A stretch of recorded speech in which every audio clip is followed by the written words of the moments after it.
What happens when two Grandmaster friends unleash total chaos on the chessboard? Welcome back to the Night Gambit TV. Today, we are analyzing an absolute thriller from round 6 of the Sinquefield Cup between Anish Giri and Jorden Van Foreest. We've got pawn storms, king hunts, high-level blunders, and a tactical finish that left Black's position in absolute ruins. Grab your popcorn, hit that subscribe button, and let's jump straight into the board.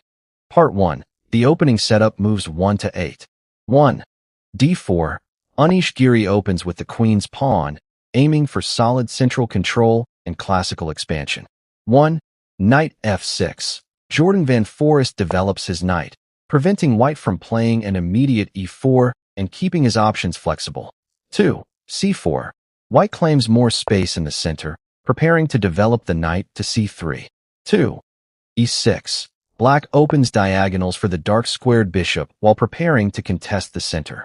3. Knight f3. Giri develops his knight to a natural square, controlling e5 and d4 while avoiding early Nimzo-Indian sharp lines. 3. b6. Van Foreest signals the queen's Indian defense, planning to fianchetto his light-squared bishop to control the long diagonal. 4. g3. Giri prepares to counter-fianchetto his own light-squared bishop to challenge the diagonal. 4. Bishop b7. Black places the bishop on the long a8, h1 diagonal, targeting the e4 square. 5. Bishop g2. White completes the fianchetto, fortifying the center and neutralizing the b7 bishop. 5. Bishop e7. Van Foreest develops his dark-squared bishop, preparing for quick kingside castling. 6. Castle. Giri tucks his king away safely into kingside castling. 6. Black plays castle. Van Foreest castles as well, bringing his king to safety. 7. Rook e1. A subtle maneuver in the Kramnik Variation. Giri prepares an eventual e4 central advance. 7. a5. Black claims space on the queen side to prevent white's b4 expansion. 8. h4. An ambitious and unusual push. Giri grabs kingside space early to restrict Black's knight ideas. 8. h6. Black responds with a precautionary pawn push, controlling the g5 square. Part 2. The battle for position moves 9 to 16. 9. Knight c3.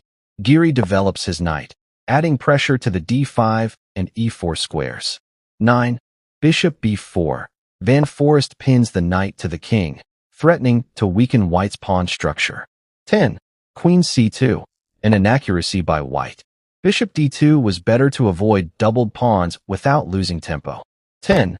Bishop takes c3. Black trades his bishop to damage white's pawn structure. 11. Queen takes c3. Giri recaptures with the queen to avoid structural damage, though losing a bit of time. 11. d6. Black solidifies his center and prepares further piece coordination. 12. b3. White prepares to develop the dark-squared bishop to b2. 12. Knight bd7. Black completes knight development, connecting his rooks. 13. Bishop b2. Giri places his bishop on the long diagonal, aiming directly at Black's king. 13. Knight e4. Black occupies e4, but this is a bit premature. Expanding with a4 was objectively better. 14. Queen c2. Giri retreats the queen safely while maintaining pressure on e4. 14. f5. Van Foreest anchors his e4 knight, adopting a Dutch-like aggressive structure. 15. Knight d2. Giri immediately challenges the key e4 outpost with his knight. 15. Knight df6. Black reinforces his centralized knight. 16. e3. Giri shores up his central pawns and limits Black's knight maneuvers. 16. a4. Black advances on the queen side to open lines against white's pawn chain. Part 3. Sparking the Flames moves 17 to 24. 17. Rook ad1. White centralizes his rook, keeping his options flexible. 17. Knight g4. An aggressive jump, but overextending. Black should have developed with queen d7 instead.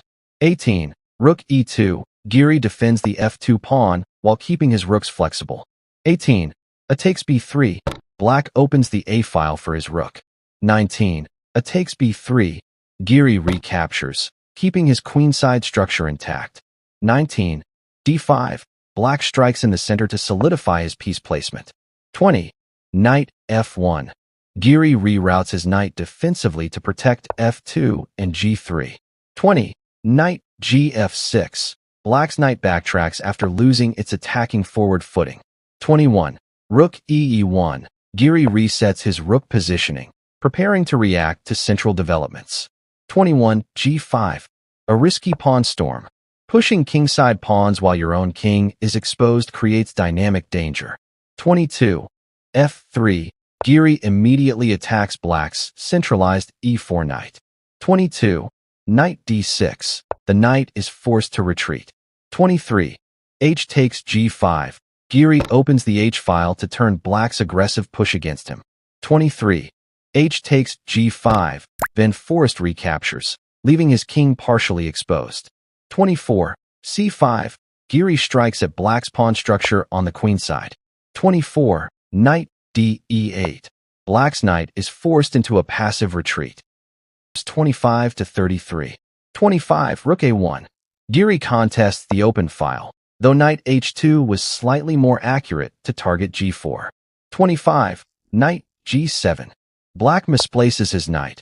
Trading rooks with rook takes a1 was cleaner. 26. Rook takes a8. White trades a pair of rooks off the board. 26. Queen takes a8. Black recaptures with the queen, taking control of the open a-file. 27. Rook a1. Giri immediately challenges black's queen for control of the a-file. 27. Queen e8. The queen retreats to aid in kingside defense. 28. C takes b6. Giri opens up black's pawn structure on the queenside. 28. C takes b6. Black recaptures, leaving a weak pawn on b6. 29. Bishop a3. White's bishop hits the f7 rook with gain of tempo. 29. Rook f7. The rook slides out of attack. 30. Bishop d6. Giri places his bishop on a dominant diagonal controlling critical light squares. 30. Queen d8. Black challenges the powerful bishop. 31. Bishop e5. Giri drops the bishop to a dominant central outpost. 31. Knight ge8. Black reshuffles his knight to bolster defense. 32. g4. Giri strikes directly at black's overextended kingside. 32. F takes g4. A mistake opening lines around black's king. nd7 was necessary. 33. Knight g3. White misses knight h2, but still maintains strong initiative. 33. Queen c8. Black offers a queen trade to relieve the mounting pressure. Part 5. The fatal blunder and finish moves 34 to 41. 34. Queen g6 check. Giri refuses the trade and delivers a powerful check. 34. Rook g7. Black blocks the check with his rook. 35. Queen d3. The queen safely drops back, keeping black's kingside pinned and vulnerable. 35. G takes f3. Opening the f-file only accelerates white's attack. 36. Bishop takes f3. Giri recaptures, bringing his bishop back into the assault. 36. g4. Pushing the pawn leaves the kingside even more exposed. 37. Bishop g2. Giri retreats passively. Bishop e2 was sharper, but white retains control. 37. Rook g5. Black attempts to activate the rook. 38. Bishop f4. Giri hits the active rook with tempo. 38. Rook g7. The rook is forced back into defense. 39. Bishop h6. Giri drives his bishop deep into black's territory, attacking the g7 rook. 39. Rook c7. The catastrophic blunder. Leaving the f7 square unguarded collapses black's entire defense. 40. Queen g6 check. Giri lands the decisive blow. The king is forced into the corner. 40. King h8.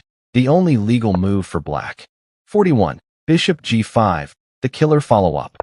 White threatens double attacks on f6 that cannot be defended without massive loss of material. Van Foreest resigned.